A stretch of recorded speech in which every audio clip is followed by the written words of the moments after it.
And so as we kick it off this morning, we've just, and over the last couple of weeks, I've mentioned this, we are going into this series with an open heart and asking the Holy Spirit to open our eyes, open our lives, and speak to us. Can we just do that? Put your hand on your heart. Say, Dear Lord Jesus, Holy Spirit, speak to my heart. Your servant is listening. In Jesus' name, amen. So the question is this that I want to start off with. How do we respond to a broken world? Our brokenness runs deep. The chaos and confusion we experience in our culture today didn't happen overnight, but how many know it has happened over time? How many know sometimes we as believers, come on, we're awakened and we act like we're surprised, right? But these things have been going on for generations, decades, generations. Some of the things we see manifesting in culture today.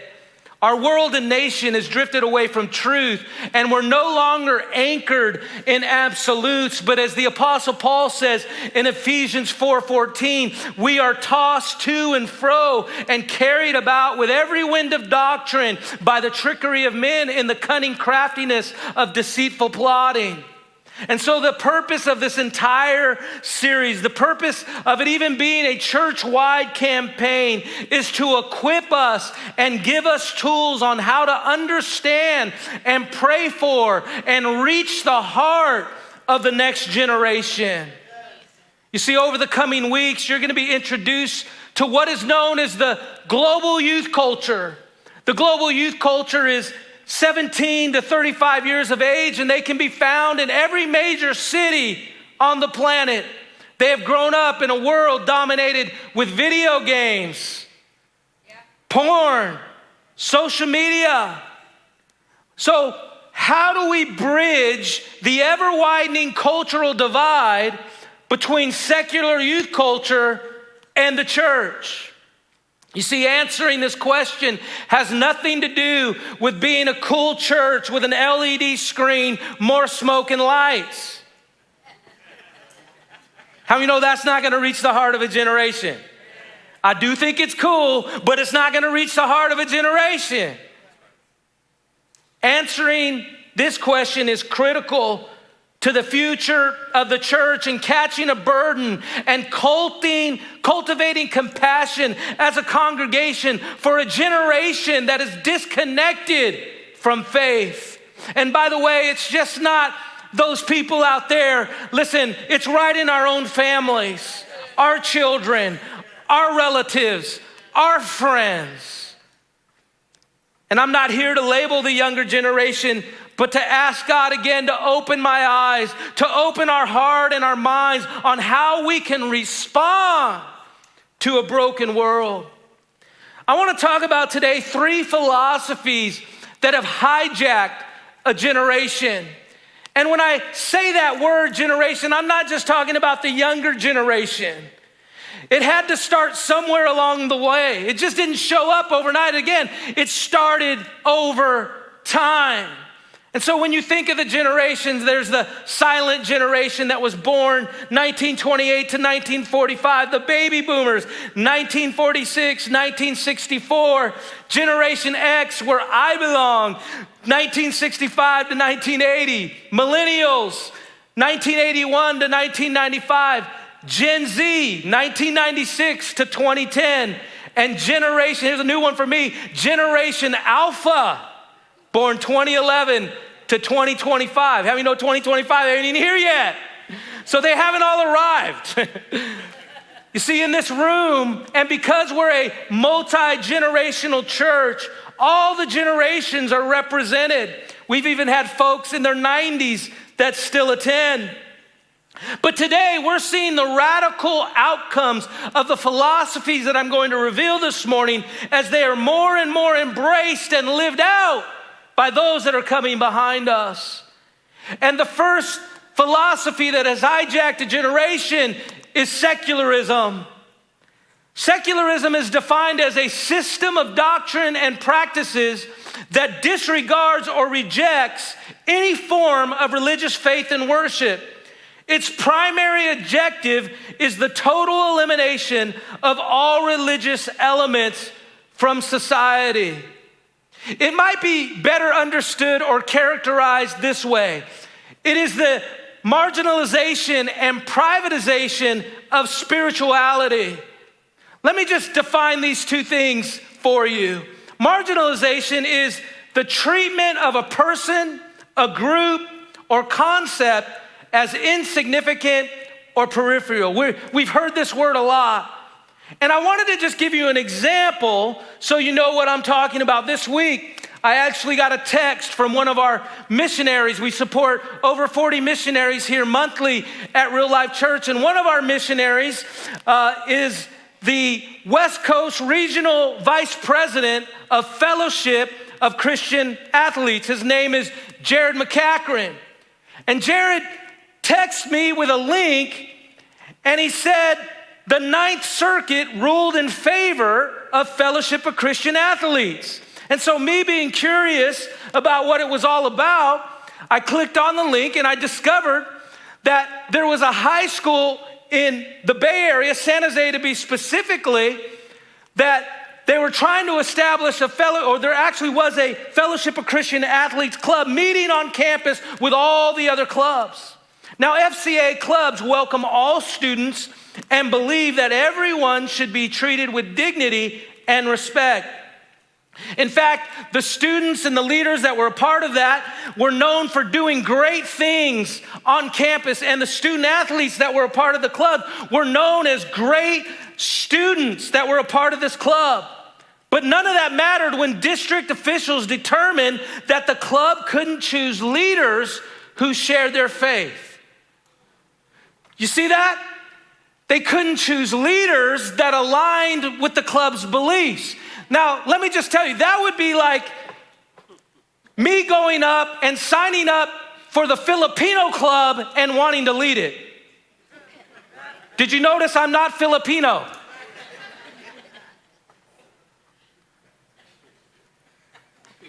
Okay, I'm not Filipino, I'm Italian, Maltese, all right. Across the district, numerous student groups require both leaders and members to support the purpose of their groups. Groups like the National Honor Society can exclude students who don't have a high enough GPA. Sports clubs can exclude students that are gender specific if they're not that gender. So FCA's request was even more modest. They said all students are welcome. The club just asked for those who are leading it to affirm the club's religious beliefs. Even so, district officials targeted FCA and labeled the club discriminatory, even while allowing numerous other student groups to choose leaders who align with their mission. Now, Fellowship of Christian Athletes is it is actually bringing revival to middle school, elementary, and high school campuses in Sacramento. You might be familiar with the name Otis Amy. Anybody familiar with Otis Amy, former 49er, lives in Natomas, used to go to this church, is now a pastor at Bayside in Elk Grove. He really spearheaded this revival that is happening on campuses in Sacramento. So just to kind of bring it home, it's just not there, it's right here. So after discussions with the district failed, FCA and its student leaders asked a federal court to order the district to allow it equal access to meet on campus. Okay? Long story short, on August 29, 2022, the Ninth Circuit Court of Appeals agreed, ruling that FCA students must be treated fairly and equally, and the district could not discriminate against their religious leadership standards under the First Amendment to the U.S. Constitution and Equal Access Act. Now, I say that because first service was actually more excited than you guys.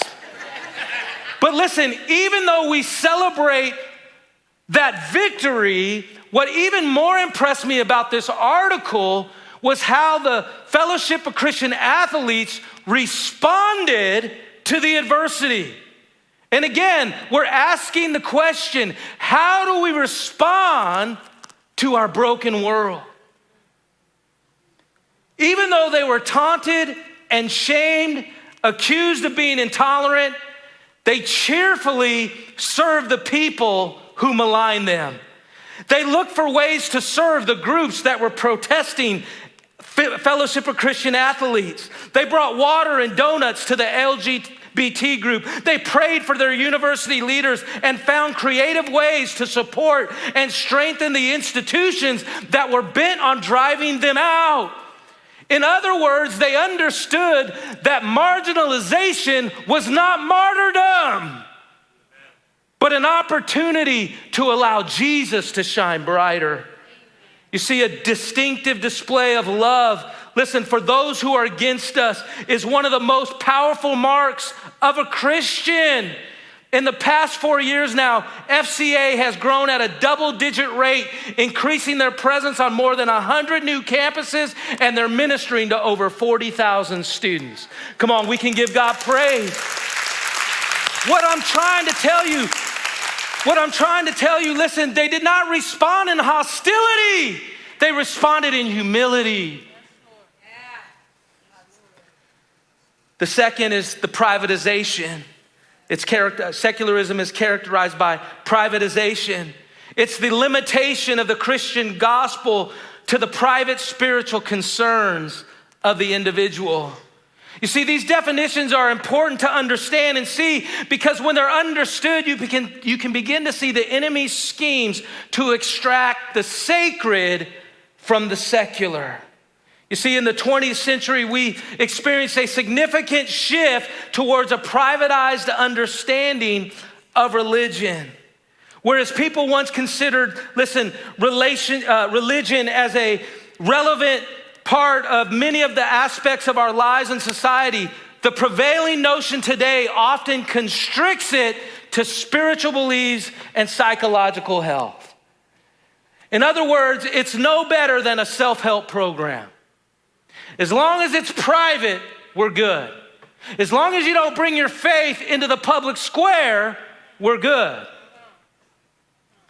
The word constrict is the word that flew off the page when I was reading and studying. This word constrict means to narrow something by encircling pressure. Anybody MMA fans in here? Just me on Saturday nights. All right. You ever see somebody have to tap because they got the choke hold them so tight and they're struggling and they're fighting, and finally they tap. Why? Because that hold is so tight, it's closing the air passage in their esophagus and they can't breathe. Can I tell you this? There is a spiritual pressure to squeeze religion out of public life so it is seen only as useful in our private life. Acts 16:16-19. Now it happened. Luke is telling this story. He's the author of the book of Acts. Now it happened as we went to prayer, I want you to underline that a certain slave girl possessed with a spirit of divination met us, who brought her masters much profit by fortune telling. This girl followed Paul and us and cried out, saying, "These men are the servants of the Most High God, who proclaim to us the way of salvation." Verse 18, and this she did for many days. But Paul, greatly annoyed. Come on, how many ever been greatly annoyed by a young person in your life? Come on. But Paul, greatly annoyed, turned and said to the spirit, "I command you in the name of Jesus Christ to come out of her." And that very hour, he, talking about the demon, came out. And when it came out, her master saw that their hope of profit was gone. In other words, come on, when Paul cast out the demon, it shut down their business. They seized Paul and Silas and dragged them into the marketplace. Now the phrase spirit of divination, that word divination in the Greek is the word python. You see, the spirit of divination is like a python that grabs hold of you and attempts to isolate and squeeze you out of the strategic place of prayer so that you'll attempt to handle the python in your own power and might. That you'll begin to confront, listen, the python, something spiritual, through your flesh and through your might and through your persuasiveness. How many know we're gonna need a little more than that? So I found this video on social media this week, and so if you don't like the Discovery Kingdom or snakes, I'm gonna ask you to shut your eyes for about 47 seconds, and I'll tell you when you can open them.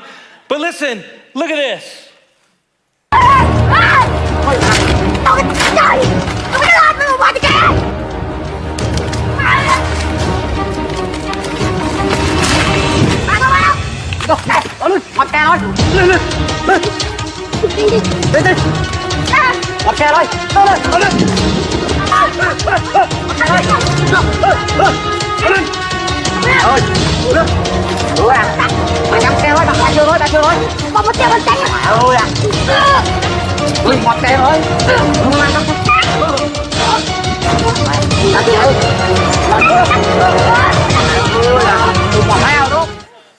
Come on, you can go ahead and clap for the dog. Come on, somebody. It had a good ending. Those are some brave kids, amen? You're not gonna see me in that video. But how many of you know we need people in our lives who will fight for us and release us from the pressure of a python that is trying to marginalize me and squeeze my faith and isolate me into a private space. And listen, there are some of you this morning, the enemy has you isolated, you're alone, and I'm telling you this morning, you need to jump into community, because when you jump into community, your freedom is coming. This marginalized and inward-looking faith has weakened the perceived responsibility and social relevance of local churches. We see organizations like YMCA, started as a Christian organization. Harvard started out as a Christian college. Places like Salvation Army, you read the stories, and over and over and over again, what you'll see, what history says, is that people of faith rose up to meet public need. This is a constant thread throughout our history. You see, our culture tends to view the secular as the realm of politics, economics, and science, and the sacred as the realm of family life and religion. We've gotten comfortable with the divide. Secular life has taken claim to things like law and order, but the sacred is only occupied itself with salvation and spiritual health. The secular life focuses on cities and states. The sacred life has only focused on sanctuaries in heaven. Secular life is about exercising power, but sacred life is supposed to only exercise forgiveness. Secular life concerns itself with physical bodies and property, but sacred life has concerned itself only with people's souls. Secular life is about justice, and sacred life has said, oh, you must all only be about love. And as long as you stay on your side of the fence, we can be good neighbors. But as soon as you come on this side of the fence, we have problems. This is a spirit of intimidation. Did you notice I said the spirit of intimidation? Look what Paul says in verse 18. And this she did for many days. Talking about the girl. But greatly annoyed, he turned and said, not to the girl. He didn't talk to the girl. It said he said to the spirit. He talked to the spirit who was behind the girl. Listen, and we're so occupied, come on, fighting with people instead of fighting the spirit realm.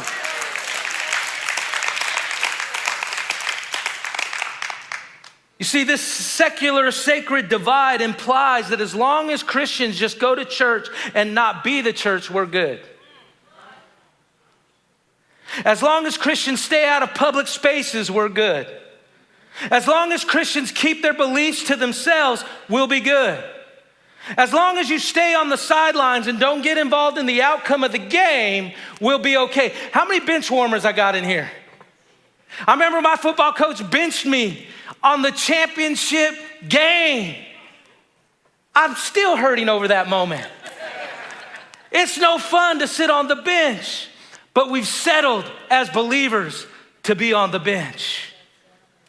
You see, it is important that we learn how to respond. Here's the deal. All these things that I've mentioned should provoke us, but what is our response supposed to be? You see, we can become enemies with people, or if we are wise as snakes and innocent as doves, we can be influencers for the kingdom. You see, we can burn bridges or we can build bridges. We can be provoked to action or we can be provoked to anger and accusation. And how many know when that happens, the spirit of anger is spirit, how many know we all get locked up? So what impact is this secularism having on the generations that are coming behind us? Well, let me tell you, nearly half, 46% of teens won't discuss faith issues with others who do not share their beliefs. 44% of Christian teens disagree that they even have a responsibility to share their faith with others. Fewer than 1 in 14 teens worldwide are committed to living out strong Christian beliefs and behaviors. But there's hope. I love this. If you look at the statistics of Gen Z, I believe Gen Z, God is raising up Gen Z to be some of the greatest evangelists of all time. A survey was sent out. To what extent do you agree or disagree with this following statement? I am comfortable sharing my faith with other people. Gen Z, 74%. Come on. So there's hope. This is what I'm telling you. There's hope for a generation. And so many times, listen, I feel like we give up and we just say, well, it is what it is. It'll be what it'll be. But can I tell you, God has called us to make a difference with our kingdom influence. And I'm so thankful that even in this church, people are being stirred to run for public office, city council, school board. And listen, I'll just tell you, it doesn't come without criticism. It doesn't come without criticism. People will do research, backgrounds on the people that are running, and they'll say they go to that church. They go to that church. Tell your church they got to do this, this, this, and that. And then we'll get behind you. Come on, the spirit of Python. Come on, narrowing. Come on, choking religion out of the public space. You guys ready for the second thing that hijacked the generation? Amen. It's relativism. Are you guys still with me? Yeah. I know it's a little hot, but you can get something out and fan your neighbor or something. Tell him, wake up. I'm hot too. Feel like I'm on my Peloton up here, all right. Relativism is the belief that there's no absolute truth. I've covered this before in the Get God Right series. There's no right and wrong. There's no moral or immoral. The idea that there is no transcendent truth and therefore no universal morality. It is the death of truth and the rise of preference. But how many know there's nothing new under the sun? This has been happening, listen, for centuries. We see this in the book of Judges where there was no king. Verse 17, verse 6, in those days there was no king in Israel and everyone did what was right in their own eyes. When you remove the absolutes, right? Now you have to have normative truth and subjective truth. You'll hear things said like this: Jesus, the church, and the Bible are outdated and no longer relevant. After I went to 2 years of discipleship school, I went to Santa Rosa Junior College, and I'm just telling you, it was a hostile environment. Not all my classes, some of my classes I even had teachers who were believers who actually were challenging me to stand up for my faith, and I'm thankful for them. But there were some other classes, listen, that they were just straight up in my face. Just denying the Bible, denying everything, and didn't even want to have a conversation. Relativists will say, do what you think. Do what you feel is right. You're the ultimate standard for right and wrong. If it feels good, do it. Here's one. The right people will always and forever accept you just as you are. Can I just say this? Because I talked about the acceptance of a loving father and how God wants to raise up spiritual moms and dads and brothers and sisters in Christ. Listen, that will welcome people just as they are. Here's the thing that you have to see that's wrong with this. Listen, the right people will always and forever accept you just as you are. Listen, there's just a little bit of poison in that. Listen, Jesus and his bride says, come as you are. And when you encounter Jesus, come on, you never leave the same. Listen, the truth is, you come as you are, but when you encounter the living God, you'll not leave like you came. This is the truth. And listen, you're not conforming to some dead religion. You've come alive, and you're not becoming like some church. You're becoming like Jesus. You're becoming more and more like him. Please don't become like me. And so relativism displaces absolutes with normative truth. Normative truth is what we as a group agree is true. It's not hard these days to find someone who will agree with you and your opinion on how you feel. Just me, all right. But just because you found a group that agrees with you doesn't mean it agrees with God's truth. And a lot of times we surround ourselves with a group of people that are gathering around the lowest common denominator instead of the highest good for our life. This is what I like to say, normative truth will lead me to nominal living. Another cousin of relativism is subjective truth. This is how the individual sees or experiences the world. This is where we get my truth. Everybody say my truth.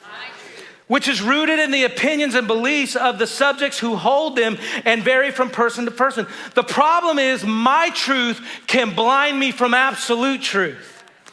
I've said this example before in the Get God Right series, is that the staff, we're a bunch of foodies. We love to eat. Every week we go out, we pick a restaurant. The problem is the staff knows what restaurants I don't like. And so they'll always be like, well, let's go. And I said, where are we going? And they'll just kind of look at me and smile. And they're like, I'm not going to say the place. Can we go here? And I'm like, nah, that place is terrible. And they're like, what do you mean? It's great. The soup and salad is $7.99. All you can eat. What do you mean? And based on one experience, right? Maybe the chef didn't show up that day. Maybe the waiter had a hangover, or whatever the case may be. Listen, I had a bad experience. And so, I'm a huge customer service guy. And so I'm like, I'm never going to that restaurant again. It's terrible. And because of my experience, it has blinded me to the reality and the truth that, man, actually that restaurant is really, really good. It's a really, really good, it's actually, man, it's got great Yelp reviews. But because of my experience, I'm not going there. You see, my truth can blind me from the real truth. And then the last philosophy that is hijacking the generation is tolerance. Tolerance has been redefined. Even since I've been a youth pastor in the 90s, it started getting a new definition. Tolerance, according to the Webster, and you can look at this as late as 1992, used to be defined this way: to recognize and respect others' beliefs, practices, without sharing or having to agree with them, and to bear to put up with someone. How many of you had to put up with somebody or something that is not specially liked? That's how we've all experienced tolerance, right? How many of you had to put up with something or someone you didn't like? We all have. But new tolerance says this: believing that there's no truth and embracing everyone's ideas, belief, and view as equally true, even when it's wrong. Did you hear what I said? Believing there's no truth and embracing everyone's ideas, belief, and view as equally true, even if they're wrong. How many know that's insanity? The new definition of tolerance claims that there is no truth, and that in itself is self-refuting, meaning contradictory, because it itself is a truth claim and affirms what it's trying to deny. For example, what if a judge decided to tolerate perjury in his courtroom? How much disrespect should a teacher tolerate in the classroom? Or how about this? What if a surgeon began to tolerate septic conditions in the operating room? How many of you laying on that table? In the book, and I quote the book here, I just love what it says. It says this. It says, today, tolerance guards ideas and attacks people. This has created a climate of conformity. People no longer have the freedom to think critically about issues and come to their own conclusions for fear of being rejected or bullied. Tolerance suddenly isn't so tolerant. And Paul, he warns us in Colossians 2, verse 8. Are you guys with me? Yes. Be sure, be careful, watch, see that no one leads you away, takes you captive, captivates you with false, deceptive, and empty, worthless teaching that is only human, according to human traditions. Listen to this, which comes from where? Spirit. Which comes from where? Elemental spiritual forces, demons, or elementary teachings of this world, and not from Christ. This is what I want us to walk away with today as we start this 8-week series. It's this: the real problem is a spiritual problem, and the real battle is a spiritual battle.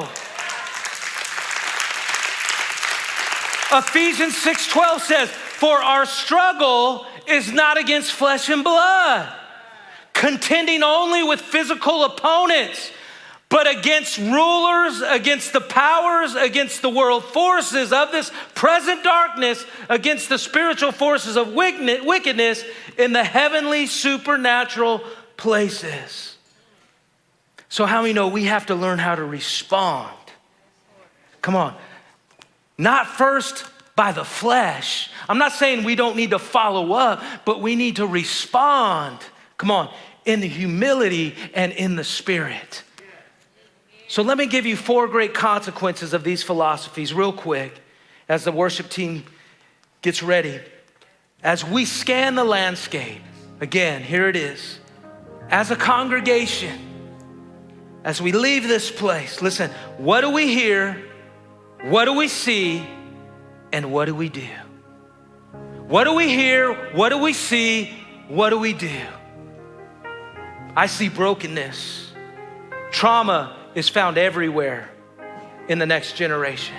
Riddled by divorce, abuse, near-death experience, watching someone die or being abused, job loss that led to homelessness, or not having enough food, clothing, or shelter. And if you're thinking I'm talking about somewhere else, I'm talking about right here in this community.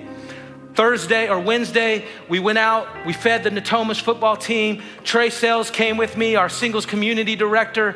He pumped up the team, and as we were walking, I was just asking Coach Spencer Hagan how the year was going, and he said, man, it's been challenging this year. I said, tell me about it, man. How can we help? How can we come alongside you? He said, this year, he said, we have more homeless student athletes than I know what to do with.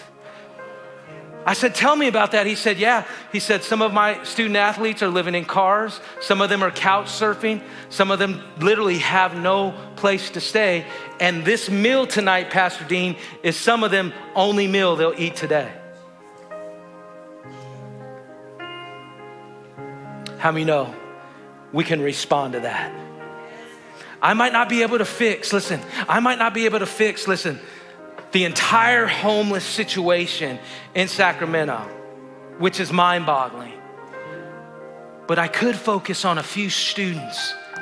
This church could focus on a few students and coach Spencer and walk alongside and see how we could feed these kids and make sure they're given a meal each and every day. I believe we could do that. You see, Gen Z is open about the healthy and even unhealthy ways they try to cope. Over 4 in 5 report at least one instance of a traumatic experience, and most turn to things like friends, family, and digital media when feeling anxious or ready. What do you hear? What do you see? Another thing is loneliness. Loneliness was an epidemic in this generation before the pandemic. Connected but alone. Despite being a hyper-connected and globally minded generation, many young adults say they feel lonely. Loneliness, isolation, and anxiety has plagued young adults even before the pandemic. Nearly 1 in 4 acknowledged encountering feelings of loneliness and isolation. What do you see? What do you hear? Meaninglessness. And this doesn't mean that they don't know what they want to do. What it means is when they're pursuing their career and when they're pursuing success, it's not satisfying their soul like they thought it would. And so I really believe that God is again raising up spiritual mothers and fathers in this place, because what they desire is meaningful connection and meaningful relationships and meaningful opportunities. A recent study found that more than 25% of young people ages 13 to 25 have one or fewer adult mentors in their life. 25%, 69% have 3 or fewer meaningful interactions in a regular day. Let those stats sink in. And then I think of the heroes that are in this congregation. I think of the Rhondas. I think of Rhonda Cowa, who every Wednesday, 60 plus, shows up on a Wednesday night to be a mom, to be a grandma, to maybe a student who doesn't have anybody in their lives. To maybe a student, listen, that just needs a hug and to know that they are loved unconditionally. And if you think it's not making a difference, we've got 60 crazy junior hires in the common room right now. Why? Because Pastor Isaiah and Andrea have formed a team, but more than a team, they have created a family environment where you can go and you can be loved on. People like Dave Castillo, who was in our first service, he retired last year from the school district in Stockton. Could have packed it up and moved to Nevada like everybody else is, right? Moved wherever, right? Packed it up. But instead, he found a coaching vacancy at San Juan High School and is coaching varsity football. Why? Because young men need a man in their life, listen, who will encourage them and say, yes, you can win in this life.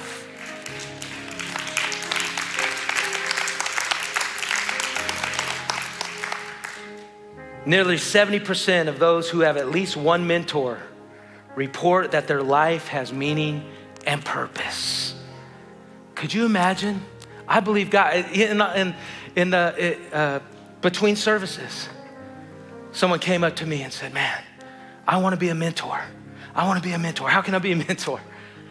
Because God is stirring this in everybody. And then lastly, divisiveness, and I'm almost done. I think one of the greatest obstacles repelling this generation from the church is the divisiveness within the church. And when I talk about the church, I'm talking about the Big C church. This internal fighting and finger pointing is hurting the body because we don't know how to have healthy conversations, which, by the way, this generation would love to be included in. This is God's heart. Listen, this is why we've got to just go from just listening to sermons on Sunday to jumping into conversations during the week. So how do we respond to a broken world? I'm going to leave you where we're going to pick up next week. Is that okay? Nehemiah 1:3-4. They said to me, those who survived the exile and are back in the province are in great trouble and disgrace. The wall of Jerusalem is broken down and its gates have been burned with fire. And Nehemiah says this, when I heard these things, I sat down and wept. For some days I mourned and I fasted and I prayed before the God of heaven. You see, what Nehemiah heard broke his heart. What Nehemiah heard stopped him in his tracks and he sat down and he wept. What Nehemiah heard ruined him for ordinary living. He was no longer comfortable being comfortable. You see, when we look across our world today, in the midst of all the chaos, all the conflicting views, all the false ideologies, all the polarizing things, what should our initial response be? I believe it should be what Nehemiah's was.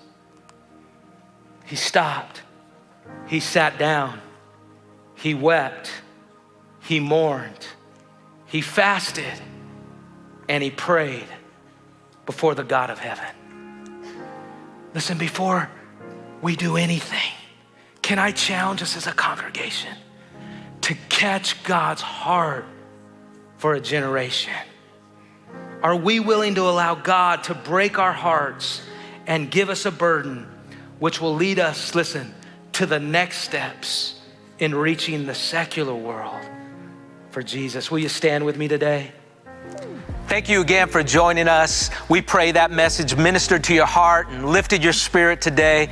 Hey, to find out more about joining the RLC online family, you can find us on the Church Center app. You can also subscribe to the YouTube channel if you haven't, and follow us on Instagram and Facebook. God bless you.